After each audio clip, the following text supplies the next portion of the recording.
पवित्र बाहुड़ा यात्रा रे अभावनीय घटना घटी। मंदिर को पहुंचीबा पूर्वरु ठाकुरंक रथ दुर्घटनाग्रस्त हेछि। रथर 6 रु 4टी चक भांगी जाइछि। बाहुड़ा यात्रा रे विभ्राट देखा जाइछि। केन्दुझर जिला जोड़ा ब्लॉक अंतर्गत बड़कालीमाटी पंचायत अधीन दबुनारे बहु वर्ष हेले रथयात्रार आयोजन हेइ आसुछि। चलित वर्ष मध्य महाप्रभु गत जून 27 तारिख दिन रथयात्रा रे बाहरी पवित्र बाहुड़ा यात्रा अवसर रे महाप्रभु मंदिर को फेरुथिले। माउसी मां मंदिर रे बाहुड़ा यात्रार नीतिकांति अनुष्ठित हेइथिला। अपराह्न 4टारे रीतिनीति अनुଯାयी पूजार्चना परे महाप्रभु रथारूढ़ हेई बाहुड़ा यात्रा रे आगकू बढ़ुथिले। शह शह संख्यारे भक्त माने खूबानंदरे रथ टाणिबा आरंभ करथिले। खणी खादानरे परिपूर्ण केन्दुझर जिला जेडा अंचल रे टंकार अभाव नाही, किंतु खेभर विषय जे एही अंचल रे केटीपतिंक संख्या बहुत थिले मध्य महाप्रभुंक प्रति काहारी दृष्टि पड़ु नाही। महाप्रभुंक दांडर अवस्था विपर्यस्त हेई पड़िछि। एही कारणरू रथर चक भांगिछि। दुखर विषय जे माउसी मां मंदिररू 400 मीटर दूर रे रास्तार खाल रे रथ चका भांगी जाइथिला। एही कारणरू रथ अटकी जाइथिला। एही रास्ता रे 5 फुट खाल रहिछि। लगाण वर्षा जोगु खाल रास्ता रे पानी जमी अत्यंत विपदपूर्ण होई पड़िछि। रथयात्रा समय रे भी एही स्थान रे रथर 2टी चक भांगिथिला। बहु कष्ट रे भक्त माने रथ को खालरू बाहर करी माउसी मां मंदिर को नेइथिले। बाहुड़ा रे रथर आउ 2टी चक खाल रे पड़ी भांगी जाइछि। रथर 6 चक मध्यरु 4टी भांगी जाइछि। फलरे रथ आगकू बढ़ी पारि नाही। महाप्रभुंक बाहुड़ा यात्रा संपूर्ण होई पारि नाही। दबुना माउसी मां मंदिररु कालीमाटी ठारे थिबा जगन्नाथ मंदिरर दूरता मात्र 2 किलोमीटर दूर रहिछि। महाप्रभु मंदिर रे पहुंची न पारिबारु भक्त मानक मनरे असंतोष सृष्टि हेइछि। केन्दुझररू दशरथ बारिकंक रिपोर्ट, श्रीक्षेत्र न्यूज। ग्राम नईपुगा भजना पात्र आमर रथ प्रत्येक वर्ष भल चले रास्ता घाट आम बहुत जो कंपानी अच्छा ये रहा हूँ टीपी महांती आदित्य पिल्ला आगरू था प्रो मिनराल तापर आम एकमत हो बसंतपुर कामाटी पंचायत एकमत हो जेतु रास्ता हे रथ आम हटाइवाई देवु ना। मना बलभद्र पात्र ग्राम दबुना।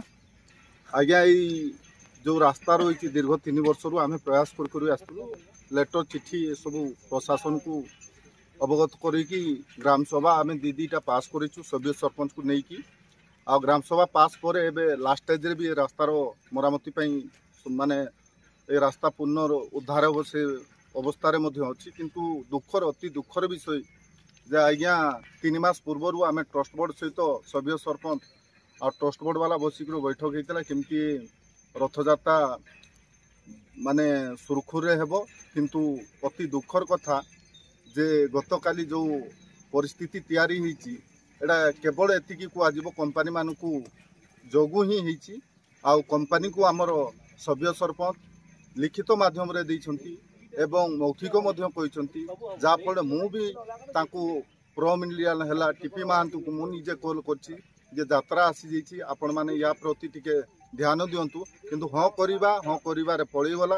किंतु आमे एतिकी कहबू जे आमे ट्रस्ट बोर्ड जगन्नाथ मंदिर कमिटी उपरे जेतिकी आमर जनसाधारण को खर्च करबा कथा करिछु।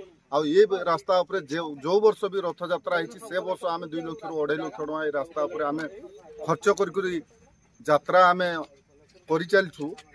मु प्रसन्न महाकुड़ कहूँ माउसी मंदिर एक मेंबर जहाँकि कालीर समस्या आपन देखुचंदी जे कि रथ जिते बाहुड़ी आसिले जगह से समय आम रथ टाणी टाणी आणिलु। आनिया समय रास्तार एत शोचनीय अवस्था बहुत खराब अवस्था। तो रथ टाणिया समय खाल ढीप हेतु आमर चकटी भांगी जाइए रथ चकटी भांगी जाइए।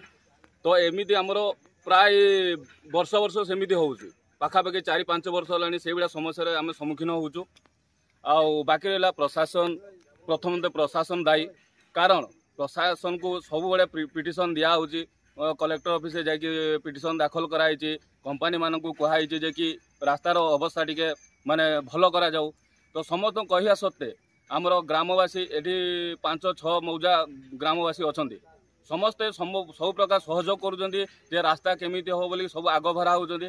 किंतु जेहेतु अर्थर समस्या एटी प्रशासन ग्राम पीड़ पोखरी बड़ कालीमाटी जीपी तो काली जो अवस्था है आमर समस्ते तो जानते देखुं रथ बर्तमान अधा रास्तार अटकिक पड़ी गाढ़े जदि रथ ए गाढ़े पड़िकी रही ए रथ जेपर्यंत आम संपूर्ण जगन्नाथ मंदिर को जेपर्यंत न पहुँचुची से पर्यंत ए रास्तार आम रास्तार उपरे ही रही जी आसिक डिसाइड करुचे रथ चलिकी जा दरकार रास्ता